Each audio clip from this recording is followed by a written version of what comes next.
La economía española se va a enfrentar en lo que queda de 2020 a su peor año en casi un siglo. En las últimas horas, el Fondo Monetario Internacional nos está dejando titulares muy inquietantes. Vamos a intentar poner algo de luz. Vicente del Río, economista de nuestra región, gracias por atendernos. ¿Qué tal? Buenas tardes, Patricia.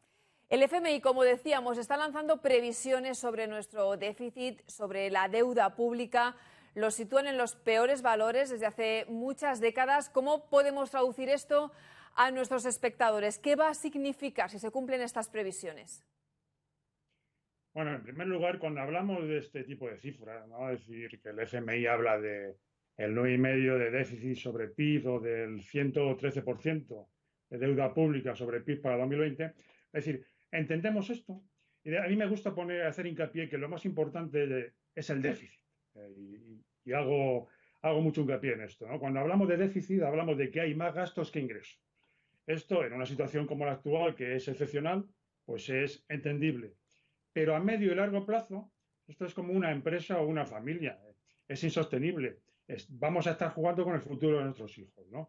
Entonces, yo quiero decir, la gente tiene que entender, los ciudadanos, lo importante es el déficit, que va a ser excepcional por una situación caótica generada por la crisis y la enfermedad, pero a medio y largo plazo tenemos que pensar en que hay que reducirlo, ¿no? Entonces, luego digo, oye, ¿y la deuda? Cuando dicen, la deuda en 2020 va a llegar al 113% sobre el PIB, deuda pública. Bueno, un país se está refinanciando continuamente a base de deuda. Y lo importante es que los tipos de interés estén bajos, para que los que nos prestan vean que tenemos un plan y puedan seguir prestándonos así. Esto es lo más importante, bajo mi punto de vista. El FMI prevé que la cosa mejore en función de lo que nos dice Vicente, usted también, pero si hay que poner una letra a la caída que estamos sufriendo y a la salida, una forma, ¿cuál es su previsión? Oigo hablar, por ejemplo, vamos a salir en forma de V. Pues yo creo que, siendo realista, esto es ser demasiado optimista. Es decir, hay que tener en cuenta que ha habido un parón de la oferta, un parón de la demanda, que cuando esto se empieza a recuperar la gente tiene miedo, la forma de contactos sociales va a ser diferente. Entonces yo considero, si hay que poner una letra, como dices, que quizá haya que pensar en una U con una base lo más corta posible y muy apuntalada, ¿no? Eh, Ten en cuenta que el tejido empresarial español está compuesto principalmente por micropymes, autónomos, el 98%, ¿no?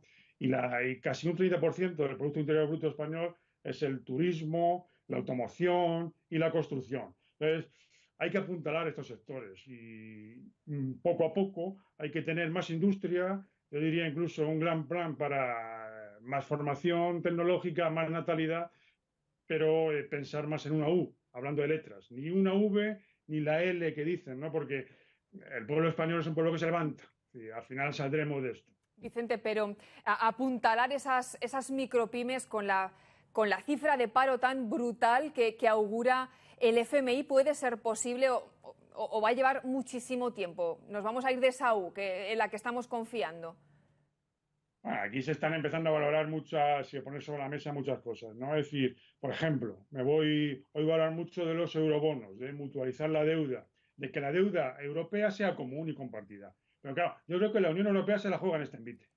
Estoy de acuerdo con los eurobonos, pero hay que tener la misma política de gastos de salarios públicos, la misma política de pensiones y hacer una política de reconstrucción.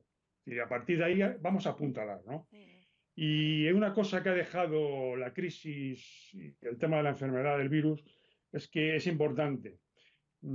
Europa, Estados Unidos incluso, habíamos dejado industria básica en manos de otros países, otras áreas.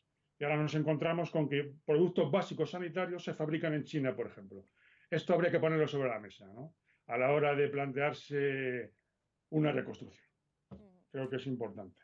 Vicente del Río, economista, gracias por aclararnos estos grandes titulares y por pues por esas recetas. Suerte para todos. Podemos seguir tu análisis también en tu blog. Gracias. Muchas gracias. Un saludo.